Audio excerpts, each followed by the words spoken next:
How can one show simultaneously be the most adult when it comes to one thing, and make me cringe with the childishness at the other? Welcome to the heart of the stories we tell. My name is Rob, and tonight I will be reviewing Supergirl midway through Season 2. Now, as these episodes have gone on and on, I have to say that I like Supergirl more and more. But every once in a while, there's a scene that just makes me go, groan. Now, there's a lot to unpack here.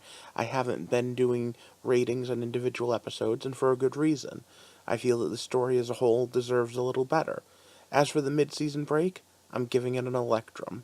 It's halfway between silver and gold, but to get any more, you're going to have to go into spoiler territory. So be careful for spoilers in case you haven't seen the whole season. In general, I like comic book movies, I like comic book TV shows, and this one is one of the most comic booky. In fact, of all the Berlantiverse, and I really love all of the Berlantiverse, it's the one that gave me the most chills up my spine. It's almost as good as the movie that made me believe that a man could fly. However, that doesn't mean it's all roses. So let's start with The Good.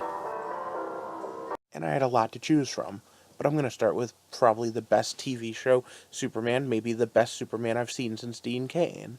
And then I'm going to move on to the fact that we have some of the greatest scenes that make me feel like it is Superman. Superman and Supergirl both make me sit there and love the idea of the Boy Scout. And Supergirl herself is allowed to be powerful and to fight supervillains, and yeah, she's taking Superman villains, but I don't care. Her versus Metallo was awesome. Her versus Parasite made me go, oh my god, I'm so fanboying out. Parasite's the villain I wanted to see in a Superman movie forever. And speaking about villains, let's talk about who else we have for awesome. We have the cyborg Superman coming in. Although that's going to get mentioned in the bad section too. Sticking with the good is all the aliens. You know what? They're really trying to get the comic book feel. Martian Manhunter, Miss Martian, Valor. You know what? This is one of the most outlandish and most powerful TV shows ever. However, I have to say, as that's all geeking out, one of the other really great things is the way they do heartfelt, touching stories that feel timely.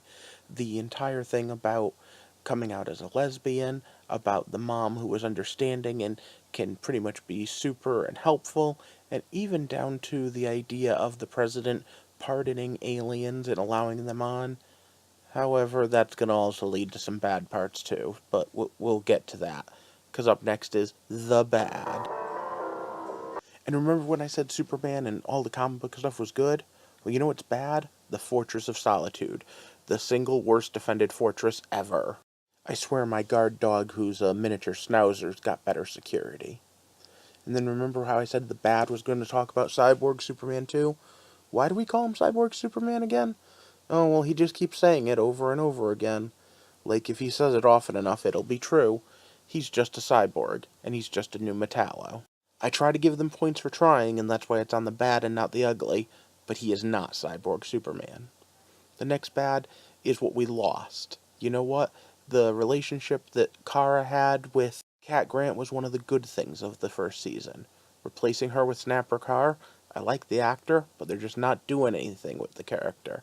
And you know what? They tried to also replace it with Lena Luthor to be the friendly thing, and I'm just not feeling it yet. I know there was lots of complaints about the feminist angle with her, and I know that there was a lot of complaints with it was just over the top in some ways, but those could have been fixed. What can't be fixed is the ugly. It's weird for me to call someone played by a pretty boy ugly, but ugh, the Guardian story is not doing it for me. It feels like something that should be taking place on Arrow and not something on Supergirl. It doesn't have any of the cool, spiffy, superhero-y things, but it has all the, vigilante things. And I know there's a history of giving Jimmy Olsen powers and having Jimmy Olsen fight right alongside Superman, and I'd even be cool with kind of that.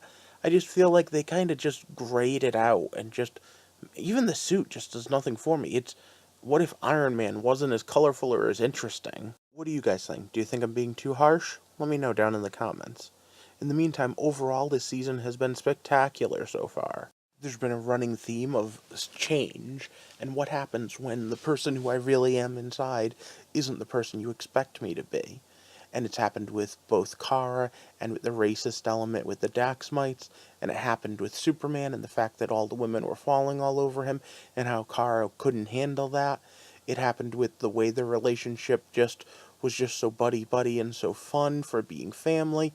It happened with Martian Manhunter becoming a white Martian, although maybe I could have listed that under bad as how quickly that got swept under the rug.